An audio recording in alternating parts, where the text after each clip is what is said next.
I haven't complained about Miraculous Ladybug in a while, so let's talk about Felix.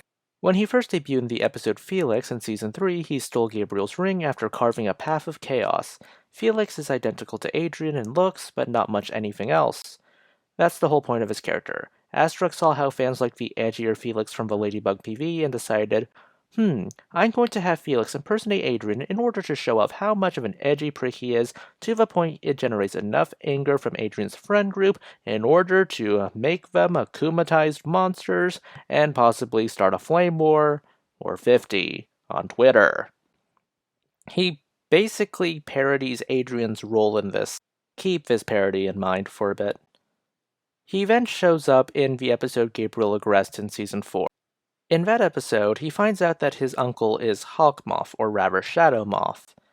In the season finale, he once again impersonates Adrian and cedes the other Miraculous to Gabriel in exchange for the Peacock Miraculous. I think you see a pattern here. He was initially a parody of Adrian. He mocks the fans who want Adrian to act more like the popular perception of Felix. By having him act like a prick in Adrian's clothes, however, this is a nice excuse for Astruck. It's pretty clear that Astruck has a very specific vision for Adrian, and cannot have him move from these specific character traits or within these acceptable character flaws. Felix, who puts on Adrian's clothes in order to impersonate him, will put on Adrian's role in the story of the Agrest family drama. After all, Felix is the one who actively tries to figure out who Hawkmoth is. Felix is the one who finds Emily's stasis tube. Felix is the one who reveals the backstory about the Senti monsters to Marinette and the identity of Hawkmoth, or at this point, Monarch.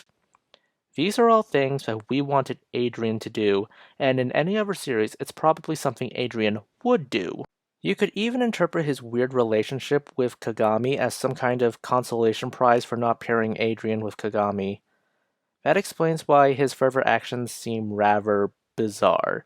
He kills a bunch of people in his debut as Argos. Keep in mind, he killed a bunch of people in his debut as Argos, without pity, mercy, or a second thought. It feels like he's written to be Diet Adrian, and why would Adrian need a redemption arc after doing something like this? Having the realization at the end that, oh, maybe this was a terrible thing to do, sounds like the beginning of a redemption arc, but he doesn't really get one. Oh, and in the finale, who knows where the hell he is? He's probably sleeping through it like Adrian. And then in the final shots of the finale, he's on better terms with Team Miraculous. Why? And that's why I refer to him as Adrian's shadow. Though more specifically, he probably should be referred to as Adrian's parasite. You know what the saddest part is in all this? He's honestly more of an active protagonist than the actual protagonist of this series. Marinette and Adrian are spinning their wheels fighting monsters of a day, not actively investigating who Hawkmoth is. However, Felix without a Miraculous was able to uncover his uncle's secret identity, plan accordingly, and when plans don't work, he improvises accordingly. He's a despicable asshole in his debut episode because Astruck wanted to take a pot shot at fans, but I think the joke is on Astruck here. He basically gave the fans a protagonist they wanted.